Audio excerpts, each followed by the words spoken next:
Class 10th exercise 1.3 question number 1, prove that √5 is a irrational number.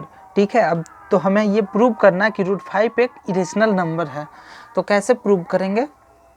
सबसे पहले हम लोग करेंगे कि लेट,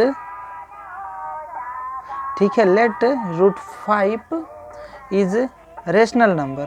हम इसे अपोजिट लेट करेंगे कि ये रेशनल नंबर है, हम लोग मानेंगे कि एक रेशनल नंबर है। ठीक है, तो रेशनल नंबर का कॉन्सेप्ट होता है, रेशनल नंबर का कॉन्सेप्ट होता है कि ये जो रेशनल नंबर होते हैं वो P/Q के फॉर्म में होते हैं। ठीक है, और Q नॉट इक्वल टू 0 होता है। ठीक है, और P एंड Q आर को प्राइम। ठीक है, नाउ अब हम लोग आगे करेंगे √5 इक्वल टू P/Q। ठीक है, तो ये Q जो है ना, Q इधर आ जाएगा, अपॉन में है तो इधर आ जाएगा, तो P का वैल्यू आएगा Q√5। इसे हम लोग इक्वेशन 1 ले लेंगे। ठीक है, उसके बाद करेंगे इसको दोनों साइड स्क्वायरिंग बोथ साइड करेंगे। ठीक है, दोनों साइड स्क्वायर कर देंगे, तो स्क्वायरिंग बोथ साइड। ठीक है, स्क्वायरिंग बोथ साइड।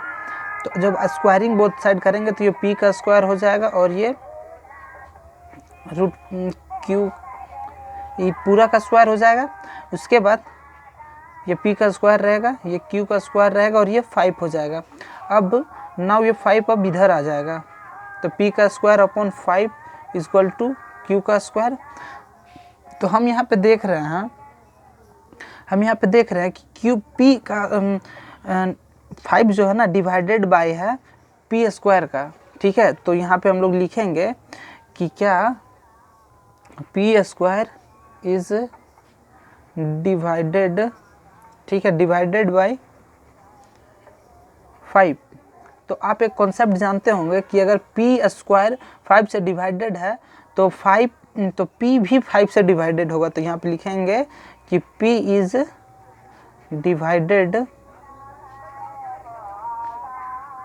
बाय 5। ठीक है, तो 5 भी डिवाइडेड होगा। तो अभी हम जब P भी 5 से डिवाइडेड होगा तो P/5 होगा। ठीक है, इसको सॉल्व करेंगे तो कुछ वैल्यू आएगा कि नहीं, उस वैल्यू को लेंगे C। तो इसे सॉल्व करने पे कोई वैल्यू आएगा, उस वैल्यू को हम लोग रखेंगे C। ठीक है, तो P का वैल्यू क्या आ जाएगा? P का वैल्यू आ जाएगा P इक्वल टू 5C। ठीक है, अब आगे जाएंगे, स्क्वायरिंग बोथ साइड करेंगे। ठीक है, इसका P इक्वल टू 5C हो गया। अभी स्क्वायरिंग बोथ साइड नहीं करेंगे, अभी P का वैल्यू जो है ना इस इक्वेशन 1 में पुट करना है।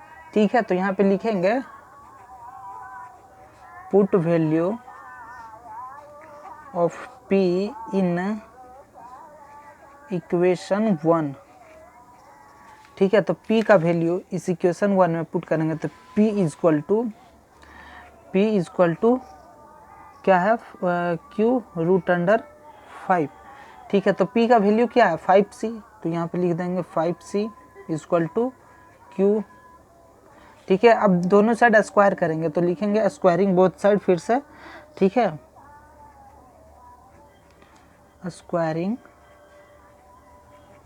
बोथ साइड, तो 5C का स्क्वायर हो जाएगा, Q√5 का स्क्वायर हो जाएगा। तो अब यहाँ पे क्या होगा? ये क्या हो जाएगा? 25C हो जाएगा और यहाँ पे Q का स्क्वायर और ये 5 हो जाएगा। तो अब ये कैंसल आउट हो जाएगा 5 इससे 5 बार में। ठीक है, अब डायरेक्ट कैसे काट दिए तो देखिए, ये 25 को हम लोग इधर भी ला सकते हैं अपॉन में। ठीक है, अगर कोई स्टूडेंट का समझ नहीं आ रहा हो कैसे काट दिए तो ये 25 इधर भी आके अपॉन में फिर 5 से कट जाता है। ठीक है, तो हम डायरेक्ट काट दिए, कोई प्रॉब्लम नहीं होनी चाहिए। ठीक है, तो 5C इक्वल टू Q का स्क्वायर। नाउ अब आगे C का वैल्यू जो आएगा हमारे पास क्यू स्क्वायर अपॉन 5। तो यहाँ पर हम लोग देख रहे हैं q इज डिविजिबल बाई 5, यानी q को 5 डिवाइड कर रहा है। ठीक है, तो यहाँ पे हम लोग लिखेंगे क्यू स्क्वायर को डिवाइड कर रहा है ना, तो Q square is divided by 5। ठीक है, तो ये जब 5 को डिवाइड कर क्यू स्क्वायर को डिवाइड कर रहा है तो ये q को भी डिवाइड करेगा, तो लिखेंगे q इज डिवाइडेड बाय 5। ठीक है, यहाँ तक हो गया। तो यहाँ भी सेम प्रोसेस होगा, q अपॉन 5 इक्वल टू क्या होगा, कुछ वैल्यू आएगा, इसे डिवाइड करने के बाद उसको हम लोग डी लेट कर लेंगे। ठीक है, डी आएगा तो q का वैल्यू यहाँ पर क्या आ जाएगा, q का वैल्यू आएगा 5d आएगा ना। ठीक है, तो q का वैल्यू 5d आएगा। तो अब हम यहाँ पे देख सकते हैं ना कि ये जो अब यहाँ पे हम लोग देख सकते हैं कि q इक्वल टू क्या आया था 5d और p इक्वल टू 5c। तो इन दोनों का फैक्टर सेम है। ठीक है, फैक्टर 5 आ रहा है, यानी कि यहाँ पे लिखेंगे p and q having common factor, दोनों का कॉमन फैक्टर 5 है ना, दोनों का कॉमन फैक्टर 5 है, लेकिन को प्राइम का फैक्टर 1 होता है, यानी कि यहाँ पे p और q का कॉमन फैक्टर 1 होना चाहिए था, लेकिन यहाँ पे कॉमन फैक्टर क्या आ रहा है, 5 आ रहा है। तो हमसे यहाँ पर एक कंक्लूसिव निकलता है कि बट फैक्टर, लेकिन ये हम जानते हैं कि बट फैक्टर तो 5 आया ना, 5 आया कॉमन फैक्टर, लेकिन but factor of p and q was 1, क्योंकि p और q का फैक्टर 1 होगा और कोई हो ही नहीं सकता है। तो यहाँ पे 5 आया, तो यहाँ पे कंक्लूसिव निकलेगा ना कि क्लियर हो गया कि √5 जो है ना एक इरेशनल नंबर है। इरेशनल नंबर का प्रॉपर्टी होता है कि उसका जो फैक्टर होगा सिर्फ 1 होगा, लेकिन यहाँ 5 आ रहा, दोनों का कॉमन फैक्टर, p और q का कॉमन फैक्टर। तो यहाँ पे हम लोग लिखेंगे कि क्लियरली, ठीक है, clearly x and y are not coprime. ये कोप्राइम नहीं हो सकता है क्योंकि इसका फैक्टर डिफरेंट आ रहा है ना।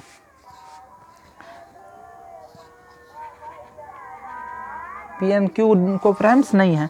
ठीक है, थर्स स्टेटमेंट लिख देंगे। आवर जो हमने कंक्लूसिव हमने माना था ना कि वो एक रेशनल नंबर है, हमने माना था कि एक रेशनल नंबर है। ठीक है, अबाउट √5 इज रेशनल, हमने माना था ना ये चीज़ कि ये जो हमने माना है कि √5 एक रेशनल नंबर है। तो ये यहाँ पर गलत साबित हुआ, क्योंकि दोनों का फैक्टर 5 आया है, फैक्टर 1 होगा लेकिन 5 आया, इसलिए जो हमने माना था वो इनकरेक्ट है। ये चीज़ स्टेटमेंट लिखना होगा। ठीक है, उसके बाद तो ये क्या है, hints √5 is an irrational number. ठीक है, ये क्या है, ये एक इरेशनल नंबर है √5। क्वेश्चन नंबर 1 यहीं तक था हम लोग का, हो गया। ठीक है।